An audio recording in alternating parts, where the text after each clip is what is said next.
The opening scene of Jeepers Creepers Reborn echoes the old classic style where we see a couple driving on the highway like the Jenner siblings of the 2011 classic. Their radio malfunctions and starts playing the Jeepers Creepers song, giving the audience an idea of what is to come. The film's prologue is somewhat of a tribute to the 2011 classic, as the scenes are exactly the same. The old couple notices an odd-looking truck with a "Beating You" sign on the nameplate. The classic chase sequence ensues, and the couple is able to outrun the truck at first, but we all know it's not that simple, as the truck appears again and rams the car out of the road. Ronald gets out of the car and pulls out his diary to note down the description of the truck and decides to call the cops. Marie is terrified of the accident and begs Ronald to get the hell out of there. Ronald wins the argument and decides to drive to the nearest gas station to phone the cops. On their way to the gas station, Ronald encounters the same truck and a weird guy covered in a trench coat who tosses something that resembles a human wrapped in a rug down the open sheet. The idea that a human could be wrapped in a rug sends shivers down Ronald's spine.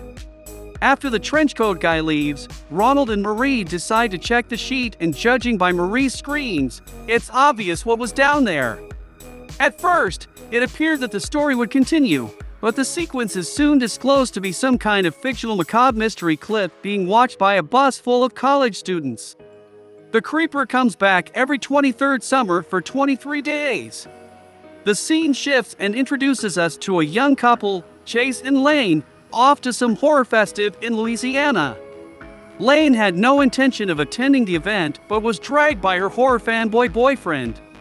They drive through the same country road depicted earlier in the movies and discuss the urban legend. Laine is a scientist and demands proof for everything, whereas her boyfriend tries to convince her that the stories are real.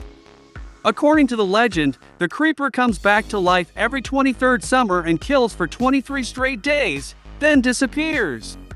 Later, we get our first glimpse of the creeper, who has just awakened from his long slumber and is hungry for blood.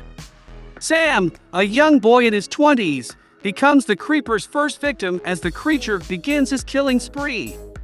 Laine and Chase stop at a voodoo shop and buy an antique map. Laine accidentally touches the shop owner and experiences a strange vision but keeps it a secret. Laine hasn't told Chase that she's pregnant. As the duo leaves to check into the hotel, the lady phones somebody, informing them that she has a tree bearing fruit while rubbing the belly of a weird voodoo doll. Back in the hotel, while the couple was trying out cosplay outfits to wear in the event, Laine gets scared to death by a white raven. The action turns to the creeper, who is uncovering his menacing vehicle. Chase, who is with Laine, can't contain his enthusiasm as they enter the gathering. His excitement is, however, short-lived as a man with an arrow stuck in his chest comes screaming and falls dead on the floor, only to wake up afterwards to collect his applause. The man then walks into the jungle to light up a cigarette and is attacked and killed for real by the creeper. The scene shifts, and we see the same figure eavesdropping on Laine and Chase. The couple stops at a Target game and picks up a shuriken, saying she has never seen a shuriken like this. We are informed by the locals that every shuriken is unique and inspired by the creeper. The locals also urge Laine and Chase to check out the creeper draw. Laine again experiences a creepy vision in which she is naked and surrounded by scores of men, with a circle marked on her forehead. Laine wins the creeper draw and gets a chance to spend the whole day at the creeper-themed escape room.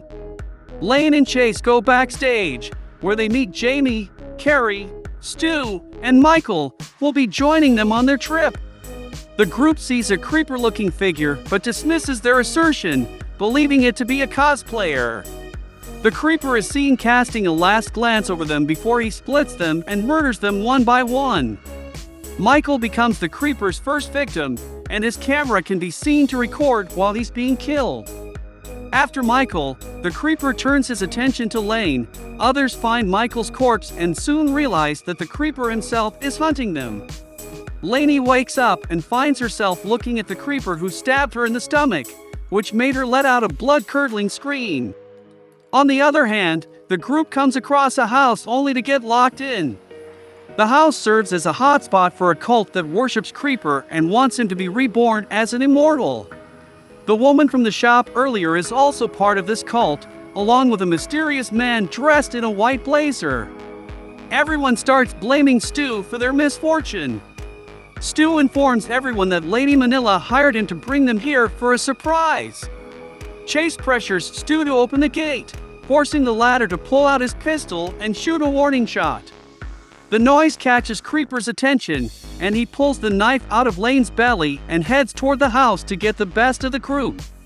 Suddenly, the door pounds and the group hurriedly makes it upstairs to hide, only to find a dismembered body hanging from above. The Creeper enters the room and is shot by Stu repeatedly. The wounds leave Creeper's one hand useless, prompting the monster to rip it out of his shoulder entirely. The Creeper then regenerates his hand after ripping and devouring Sam's hand. On the other hand, Laine finally manages to break free and salvages some shuriken lying on the table. Carrie, unfortunately, gets separated from the group and barely manages to survive Creeper's attacks. Laine and Carrie unite with the groups, and Laine informs them that it's her that the Creeper wants. The group decides to stay together and realizes the only way to save themselves is to kill the Creeper. The Creeper attacks and kills Carrie. The rest of the group secures themselves in a room where Laine undergoes another vision where she is surrounded by multiple hooded figures.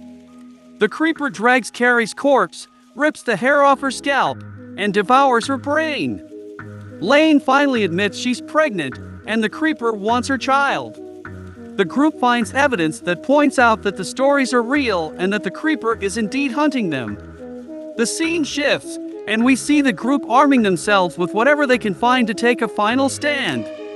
The struggle ensues, in which the Creeper kills Jamie, and Laine distracts the monster by willingly offering herself and her unborn child, ultimately piercing both his eyes with the shuriken. Meanwhile, Chase and Stu climb to the mansion's top and throw a giant spear at the Creeper, piercing his mouth. The swarms of ravens appear and start attacking the duo. Stu, while defending himself, loses his balance and falls to his death, but Laine and Chase survive and alert the authorities. Jeepers Creepers Reborn ends with Laine's vision, and we see Creeper being resurrected somewhere far away, suggesting his return in the next installment of the film.